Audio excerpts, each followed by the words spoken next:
Halo pemirsa Gudal TV, salam sejahtera untuk kita semua. Legenda merupakan suatu cerita rakyat yang dianggap pernah nyata terjadi di masa lampau. Di Indonesia, ada banyak macam-macam legenda yang diyakini masyarakat. Salah satunya adalah cerita tentang Nyi Roro Kidul.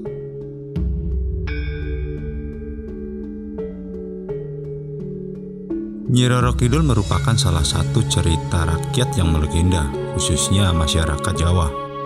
Ia dianggap sebagai ratu yang menjadi penguasa Laut Selatan.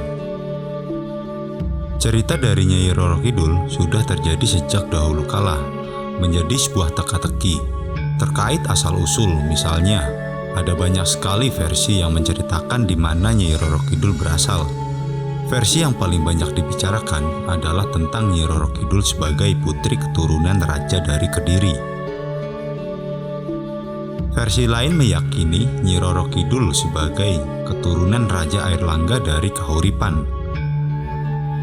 Belakangan ini, Nyi Roro Kidul juga disebut sebagai putri dari Raja Pajajaran. Berikut ini singkat kisah dari Nyi Roro Kidul yang telah Gudal TV rangkum dari berbagai sumber. Pada zaman dahulu, tempatnya di daerah Jawa Barat, terdapat sebuah kerajaan yang bernama Pakuan Pajajaran. Kerajaan tersebut dipimpin oleh seorang raja yang sangat bijaksana, yakni Raja Prabu Siliwangi. Di bawah kekuasaannya, rakyat sangat bahagia dan menghormati sang raja karena kepemimpinannya membuat kehidupan rakyat sejahtera. Prabu Siliwangi mempunyai banyak anak dari istri dan para selirnya. Salah satunya bernama Putri. Ia adalah seorang gadis yang sangat cantik jelita, baik hati, dan memiliki sifat yang sama seperti ayahnya. Meski demikian, Prabu Siliwangi sangat menyayangi Putri. Seiring bertambahnya usia, Putri pun memiliki paras yang cantik. Karena Putri merupakan anak tunggal, maka ia sang calon pewaris tahta Raja Prabu Siliwangi. Mendengar keinginan Prabu Siliwangi untuk menjadikan Putri sebagai penerus tahta, para selir dan anak-anaknya tidak setuju. Mereka tidak rela jika Putri yang akan menjadi ratu kelak. Suatu hari, para selir dan anak-anaknya berkumpul untuk merencanakan siasat jahat untuk menyingkirkan Putri dan ibunya keluar dari istana. Untuk melancarkan rencananya, mereka meminta bantuan kepada seorang penyihir sakti yang tinggal di sebuah desa terpencil yang memiliki berbagai macam ilmu hitam. Singkat cerita, penyihir suruhan selir dan anak-anak Prabu Siliwangi tersebut memberikan kutukan kepada Putri agar tidak menjadi pewaris tahta sang raja. Kutukan itu berupa agar Putri dan ibunya menderita penyakit kusta. Singkat cerita, Putri dan sang permaisuri mengidap penyakit kusta yang tak kunjung sembuh. Prabu Siliwangi pun merasa heran melihat penyakit aneh pada kedua orang kesayangannya. Ia langsung memanggil tabib istana untuk melakukan pengobatan. Tetapi setelah dicoba dengan berbagai macam ramuan, sang tabib istana tetap tidak dapat menyembuhkan mereka. Penyakit Putri dan ibundanya pun bertambah parah. Putri dapat bertahan menghadapi penyakit yang dideritanya. Namun, sang ibundanya tidak dapat bertahan hingga akhirnya sang permaisuri meninggal dunia. Putri dan raja sangat terpukul dengan meninggalnya permaisuri. Sang Prabu juga sangat sedih melihat kondisi Putri yang tidak menunjukkan tanda-tanda kesembuhannya. Apalagi ia yang nantinya akan meneruskan tahta kerajaan. Pada suatu hari, para selir dan anak-anaknya datang menemui raja untuk menghasut agar Putri diusir. Awalnya raja menolak, namun Karena takut penyakitnya menular, dengan terpaksa Prabu Siliwangi menyetujui usulan tersebut.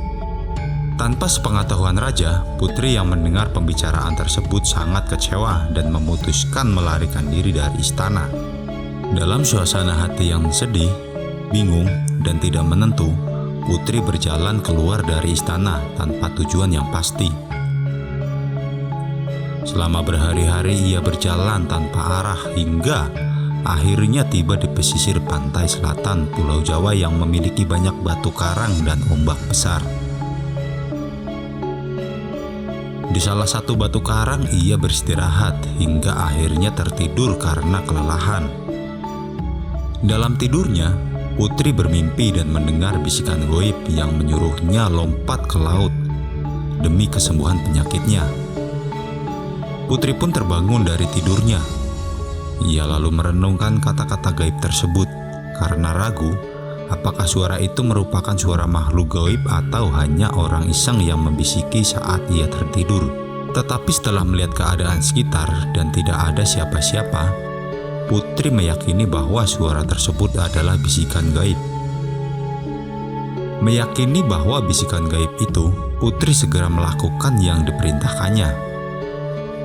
Ajaibnya, ketika menyentuh air, seluruh tubuh putri yang dihinggapi borok berangsur-angsur hilang dan menjadi mulus kembali.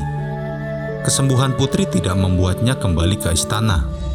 Ia lebih memilih untuk menetap di pantai selatan dan berbaur dengan penduduk sekitar yang sebagian besar berprofesi sebagai nelayan. Sejak tinggal di pantai tersebut, putri pun sangat terkenal akan kecantikannya yang dimiliki. Banyak pangeran dari berbagai kerajaan yang ingin mempersunting dirinya. Hanya saja, dari sekian banyak pangeran yang datang, putri sama sekali tidak tertarik. Sebagian mereka bahkan mundur karena syarat yang sangat sulit. Salah satunya adalah dengan mengadu di atas gelombang pantai di laut. Ternyata, dari sekian banyak lelaki yang beradu kesaktian, tak seorang pun mampu mengalahkan putri. Mereka akhirnya menjadi pengikut setia yang selalu mengawal sang putri kemanapun ia pergi. Sejak itulah, putri dikenal sebagai ratu penguasa laut selatan Pulau Jawa, yaitu Nyai Roro Kidul.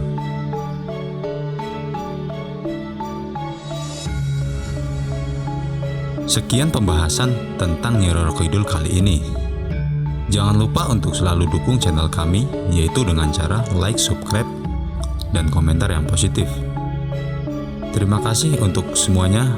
Assalamualaikum warahmatullahi wabarakatuh. Salam Gudal TV.